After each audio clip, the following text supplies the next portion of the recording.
You get this basically. Oh, by studying these articles. But these memory-using hormones, do they really exist? Or In the womb. in the womb, Yeah. they exist. Yeah. What about scientifically fertilized So, babies? huh? What about scientifically fertilized babies? Yes. They may not. IVF is very popular. But scientifically fertilized baby, do the entire baby for the entire period grow in the test tube? I believe not. For a significant amount of time they are in mother's womb. So they exist. If a person is next will it reincarnate in a human body or Not necessarily. I can be a bacteria next life if I reincarnate. are there any examples that a person remembered his last life from a tree or into a bacteria or into a dog? Not that I have seen, but it might exist. I cannot deny. But there has not significant examples of a person being. First of all, number of cases are very few. So among that, if you calculate the probability, so you will find out that it's vanishingly small. But the probability should be more than getting memory of human from last life, because there are more species than human. Right. So the probability of being some other species in last life is more than being in a human species. Definitely. So there are no such examples. But that does not mean the probability of remembering that is also more. And another question. Yeah. So how do you explain really since we are having a population explosion, right? Yeah. No, but then you are assuming souls exist only in human beings. No. Population. If you take the population in total. So is there conservation of soul kind of? It's increasing, right? Population in total means you are saying that you have counted all the bacteria and all the extinct species on Earth. That's one point. And second point is, are you counting the possibility of lives in other planets, other galaxies?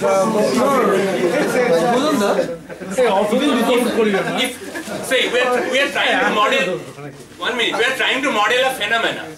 Why the model have to apply on Earth only? I don't understand. When a physical law is proposed or a physical hypothesis is proposed for some events, then that law applies everywhere. No, fine, okay. So similarly, this also applies everywhere, wherever there may be life. So there is this assumption. So yeah, so conservation of this number of souls is an assumption here.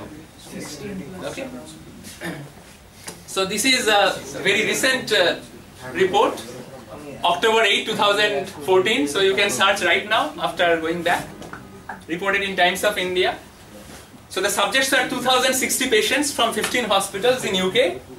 And this project was a collaborative project between University of Southampton, Imperial College, University of London and University of Cambridge. Okay. So most of these patients were terminally ill patients. And so what is interesting is when the heart stops, normally after 30 seconds, between 30 seconds and 40 seconds, the brain also dies. So there is a concept of brain death and heart stopping. And then it's not possible to bring back that person to life. I mean, as far as the experiences of medical practitioners go. So that's why when the brain is dead, a person is declared dead. And even if the heart stops and the brain does not stop, till that moment they don't declare the patient to be dead. Okay. Now the thing is, they found that many patients here, even after death, they could be brought back to life after the heart stopped and the brain did not die for 3 minutes or 4 minutes after the heart stopped. So that is surprising. By biological process it is unexplainable. By physical biological process, how did that happen? And what is interesting is that when those patients came back to life, they reported some events, some phenomena that happened in their surroundings, which is not possible to observe unless they are awake. For example, some doctor was carrying some object, some nurses were carrying some object, or someone was dressed in a particular way, who came and left the room. So that kind of observation, how it is possible? So that is really interesting. So in this slide I summarize all the evidences of soul. So I'm trying to wrap up. In that previous experiment that you are saying, how can you trust that kind of evidences? Because these are only some person saying, All story and may he be can make up engineered somehow. in his brain or something like that. Or they are terminally. No, suppose you are a doctor, right? You see the patient, say dying, okay, and then coming back after 3 minutes. Yeah. And within that 3 minutes, you know, some other person met you, or in the room something got changed. And when the patients wake up, reports to you that he or she has perceived this thing happening. Then how do you explain as a doctor?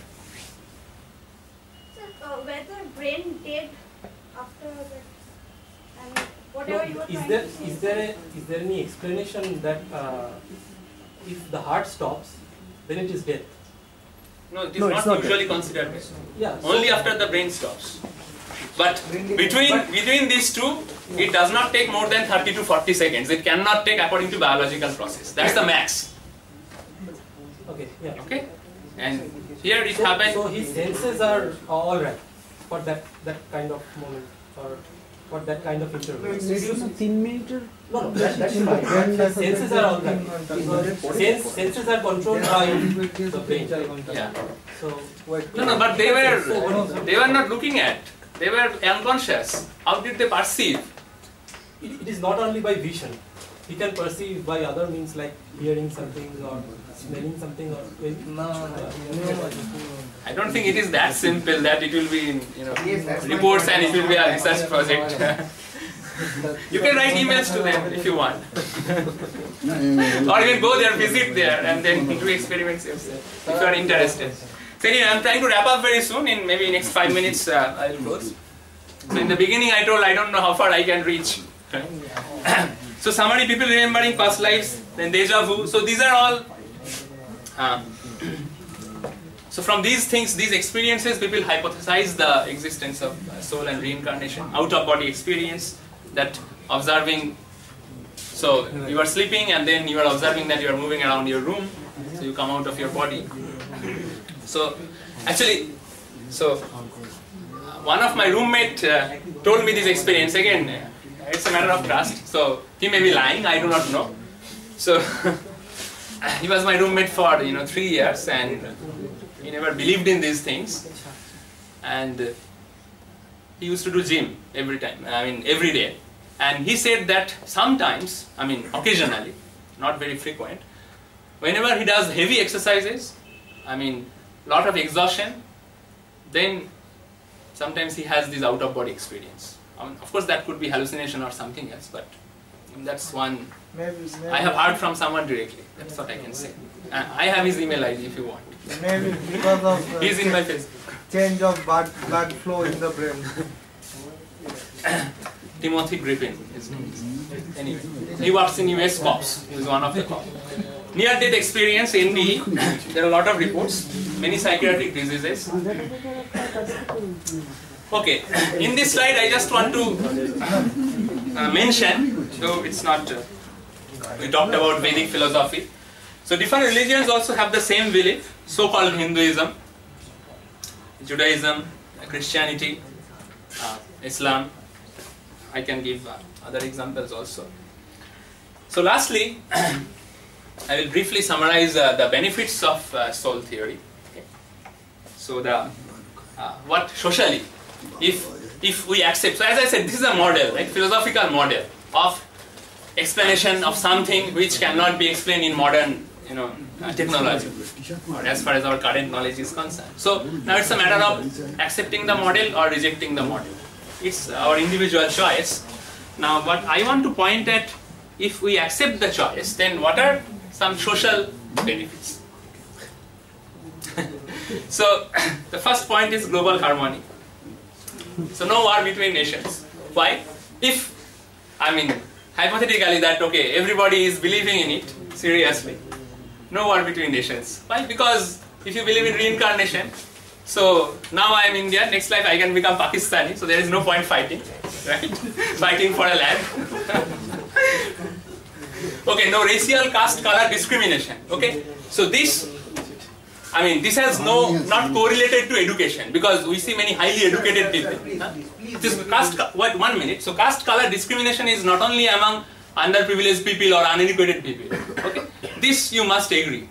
I mean, what I am saying that some people say that if we promote education, if there is no illiteracy, then this caste color discrimination will go away. But facts are not that.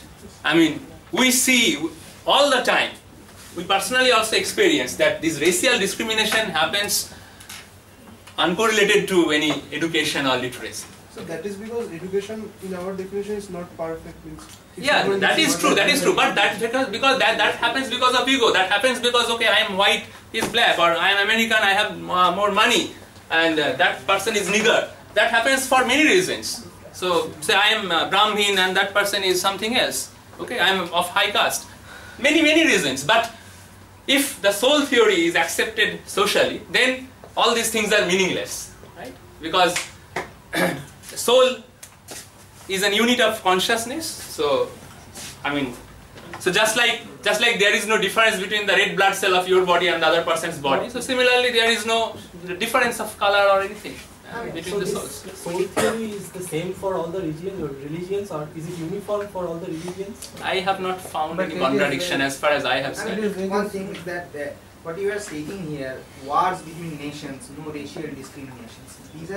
There are social, I mean, just reasons behind this. I mean, there is a department sociology in this very building. Of course. Why do we need to study sociology if we believe in Veda or we believe in this soul theory? We don't need to. Why? I mean, there is a reason. It's That's not, what I am saying. No, there is no war. We don't need to. We don't need to. That's what I am proposing. But there are objective reasons behind a war. That is why a war is happening. Why? How can someone just... Maybe that objective will go. 1 second. So in Vedic philosophy, there is in detail analysis of why a war happened, when a war happens, and why a war should happen and should not happen. Maybe I can, if you are interested, I can discuss that in detail in one day, maybe in another seminar. Yeah, okay? yeah. Vedic view on wars, say. I would love to talk about that. So, no suppression of one gender upon another, because again, this life I am in the male body, next life I can be a female body, so this gender discrimination also goes away. But your Vedic thing, you are saying no racial discrimination, but Vedic is also the casteism, like that is not Vedic things. That is misinterpretation by some people. No, that came from I'm sorry. You can. Huh? Only misinterpretation. To remove the misinterpretation. To remove the misinterpretation. So that is within this Vedic also. I mean, Buddha Dharma or Jaina Dharma. I mean, this Varnashram Protha. See, the things are very simple. Some people misinterpreted the Vedic things. Some intelligent people read the Vedas and found these things are not there, these are misinterpretation. They wanted to do benefit to the society, that's why they counteracted those things. Simple things. Show me one pointer where it is in the Vedas. As far as I have studied, it's there. It's based on action.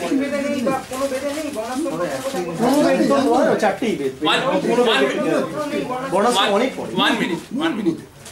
So, by Vedic, I am not only referring to the 4 Vedas. I am talking about the Upanishads, the Vedantic literature, the entire Vedic philosophy. There, the Varnashram Pratha is there, as you were saying, but that only depending on action. For example, we have a teacher class, we have doctor class, we have warrior class. So does the son or daughter of a doctor or a teacher automatically becomes a doctor? So they don't have to give joint entrance examination? It's not like that. So there are also these classes where they are based on actions. So those people who were studying or they were teaching others, the teacher class were the Brahmanas, the warrior class or the administrator class were the Kshatriyas, and that does not depend on birth. All the verses in Vedic literature that talks about Varnashram Pratha, all those verses clearly specifies that these are based on qualities of a person and action, and it is not on birth. So if you read those, you will know. Okay? So it's because common people do not read, so some people take advantage. That's why we should, my proposal is, that's why we should promote study of this Vedic philosophy, so that the misinterpretation is not there. No hatred or envy between human beings.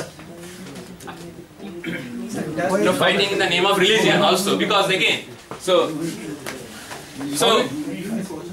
I am in so-called Hindu body right now. Right? The next life I can be in a Muslim body or in a Jain body or in a Buddhist body or in any religion, doesn't matter. So no fighting in the name of religion also. So that's also excluded. Okay. So again, as I said that these are very big topics. So probably I need a series of lectures on global harmony and inner peace. So if you are interested, then I can give it later. So just I will close. This is my last slide. So the inner peace. So the Vedic philosophy talks about these properties of the soul. But then the question is, why don't we experience it? Experience the inner peace. So in Katha Upanishad, chapter 3, so there is a verse which talks about this analogy of the five senses are like five horses, the mind like the rope, the intelligence is like the charioteer who is driving the chariot, and soul is like the passenger. So ideally what should be the case? That the passenger rides and directs the charioteer, hey, I want to go there, then accordingly the charioteer pulls the ropes, directs the direction of the horses, and the horses move, and the passenger reaches the destination. That should happen. Ideally, in our life also, that should happen. So the soul should direct the intelligence, that intelligence should direct the mind should direct the senses, and things should happen. But all the problems of this peacelessness in the mind, Vedic philosophy tells us, happens because this entire thing is reversed. Due to our, say, the law of karma, or due to our malpractices, bad practices, whatever may be the cause. So normally, the senses directs the mind. So we see some ad, I need to get this thing, right? So our mind, all the feelings and thoughts normally come from the senses. We do not actually experience anything in the mind without any sense input. And the mind covers the intelligence. So we do not take rational decisions all the time, otherwise there would not be any relationship problem, there would not be any understanding problem. No. There would not be any divorce in the society. And we do not accept the existence of soul. So Vedic philosophy does not only just give this model and give this analogy and stops that, okay, if you just change the direction, this will be perfect, you will achieve inner peace. It does not just stop there, vaguely. It gives you a process too.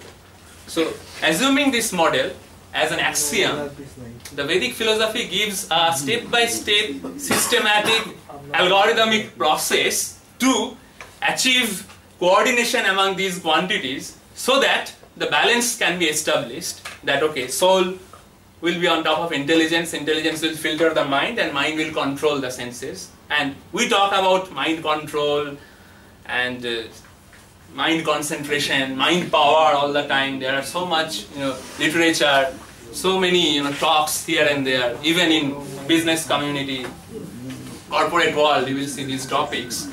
But my proposal or my conjecture is that, as far as what I have studied, I have seen from my experience, I can say that all the answers can be found in Vedic philosophy, and this process is the process of yoga. This is my last slide. So if you want to know this process in detail, then I may have to give a series of talks. So just to clear the confusion, yoga not only means physical exercises. So yoga has a lot of features, lot of dimensions. Physical exercise is just one small part of the whole process, steps in yoga. So I end my talk here. I'd like to take Vedic philosophy তাহলে assumptionটা হচ্ছে কি যে আমরা এবং আমাদের চারপাশে আমরা যে জীবিকাটা দেখছি জগৎ এটা হচ্ছে অ্যাবসলিউট রিয়েলিটি। অবশ্যই ওই যে মানে সবকিছু মায়া, এগুলো হচ্ছে ভুলভাল, মানে যারা বোঝে না ভেদিক ফিলোসফি তাদের কথা আর কি। সবই নারায়ণের অংশ চলো সবই সোল এখন করবো না পরে করবো Sir, why did we start believing in something like God? Well, that's another topic. So I, on purposely or deliberately, I didn't want to bring any entity called God in this talk because then I would not finish. I mean, I would not be able to finish. But if you are interested, I can talk about this. What is Vedic philosophy's view? What are the axioms, hypotheses, and models about God? We can talk about it, and then we can analyze whether it is rational or irrational or falsifiable or not. We can argue about them.